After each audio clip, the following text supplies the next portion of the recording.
Am Legend meets Zombieland meets Tremors. Probably the best way I can sum up this movie for you guys.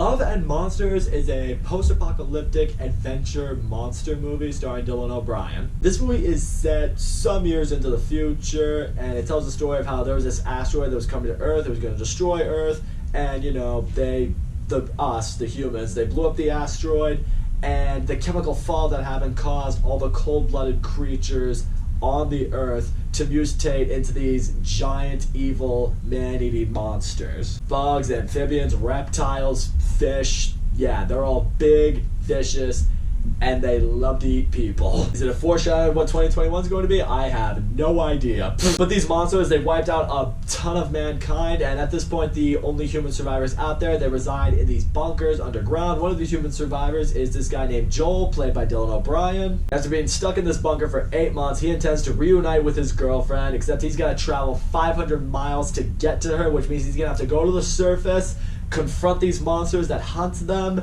and he's gonna find a way to get to her and survive. Simple enough premise. It's an adventure film during the apocalypse. He's gonna get from point A to point B and survive it. I read about this movie online. I saw a few reviews, even a couple of people tell me about it. They were just like, you really need to see Love and Monsters. They would tell me the story about it. I'm just like, I mean, I don't know. It sounds like, I don't know. It sounds like a silly movie that would maybe have some enjoyment to it, but maybe not something that would really be worth my while. But oddly enough, I was online, I was doing some last minute Christmas shopping, and I actually saw a link where I could watch this movie or rent it for like $5, and I decided, alright, you know what, fuck it, what the hell. And you know the movies out there that you hear the premise of it, or you see a trailer for it, and you think to yourself, you know, it's probably going to be weird or silly or lame, and then it ends up being a lot better than it probably had any business being?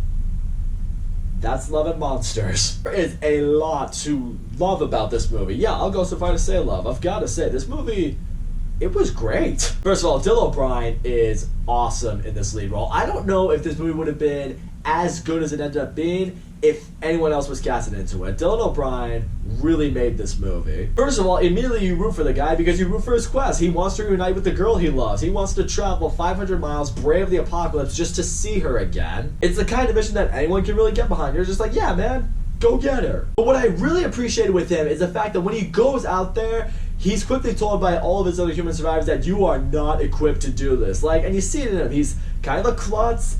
He doesn't really have any fighting experience. He's not really good with any weapons. And I love seeing that. I didn't want him to be like Will Smith from I Am Legend or like these badasses you see in these apocalypse movies who just waste every monster that comes in their face. I like seeing that he's someone with no combat experience, and that really makes you feel a little bit on your seat when he's confronting a monster or he's confronting danger, because you really feel like this guy could die. He also knew when to hit every moment. He knew when to be funny, he knew when to make you laugh, he knew when to crack a joke, but he also knew when to give you a heartfelt moment that actually made you feel a lot of emotion. It's sometimes not easy to have that kind of range in a movie. You can either be funny or you can be heartfelt. You can't really be both.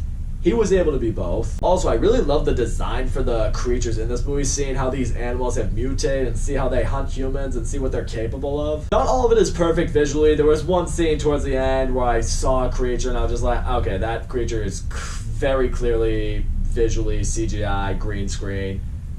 Visually, that one's not great. For the most part, though, I thought the creatures did look really good. I liked how they were designed, and what I also appreciate that the movie did is you don't see them for a whole lot of the movie. This could have very easily been, oh, every 5 minutes a monster comes out and Dylan O'Brien has to kill it or something like that. But what they did is they saved it for various intervals in the movie where it needed to turn up tension.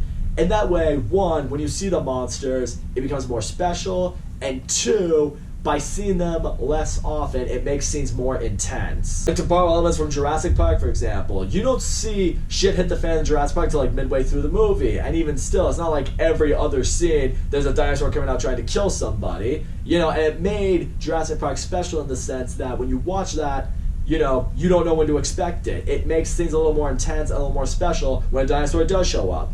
The same applies to Love and Monsters. When a monster does show up, because it is at times few and far between, it makes scenes a little more intense, and you appreciate them more. This movie doesn't spoil you, and that's always a good thing. Also, supporting cast in this movie is really good. There's one point later on in the movie as he's going on his adventure, he encounters this old man played by Michael Rooker and this young girl who's accompanying him, and they're these two survivors who are just, you know, making their way to this settlement on Earth where other survivors might be. You know, they've come across Dylan O'Brien, and they decide, alright, you're not equipped to be out here, we need to take you under our wing.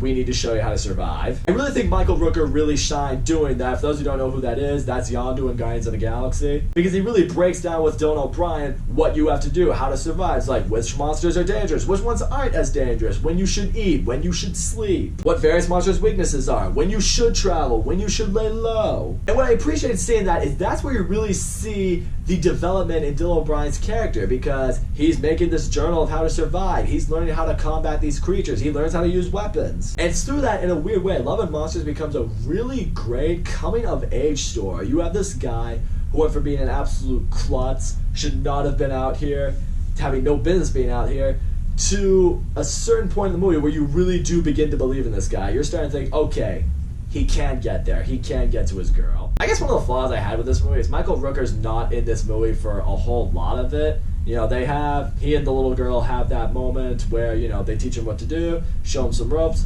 travel with him for a little bit, and then they gotta go off on their own little adventure, and then you don't really see them again until the very, very end of the movie. And I really appreciated their characters as they were on screen. I wish we could have seen a little bit more of them. But I gotta get into this right now. The best supporting character in this whole movie, the biggest scene stealer of them all, is the dog that Dylan O'Brien befriends named Boy. Like, remember in Captain Marvel when they were hailing the cat Goose as like the greatest animal supporting character in the history of film?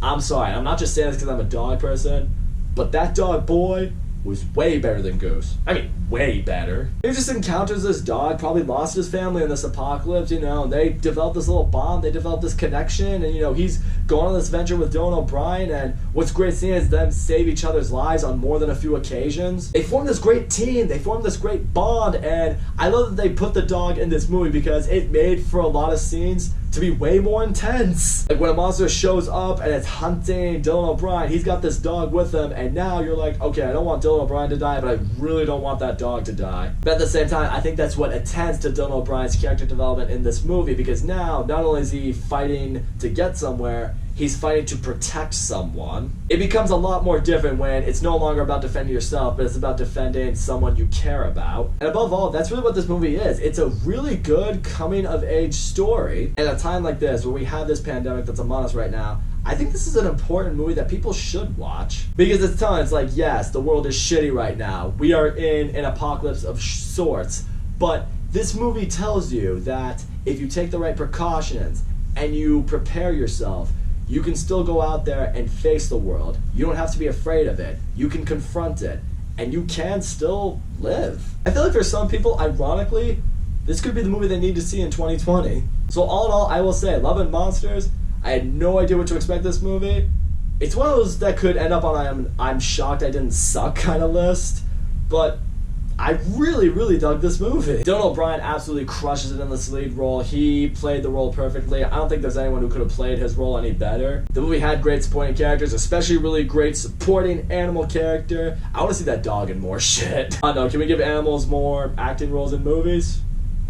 Because I want to see that dog in more shit. This movie was really funny when it needed to be really funny. It was really emotional when it wanted to be very emotional. There were a couple moments that kind of hit me where I live, where I was just like, oh shit, I'm not choking up to Love and Monsters, am I? No, I am. This movie was intense. It was fun. I loved the adventure in this movie. It's also a great coming-of-age story. I really loved seeing the character development that went on with Dylan O'Brien's character. And in the end, as far as apocalyptic movies go, I think this is one of the better ones we've gotten in very recent years.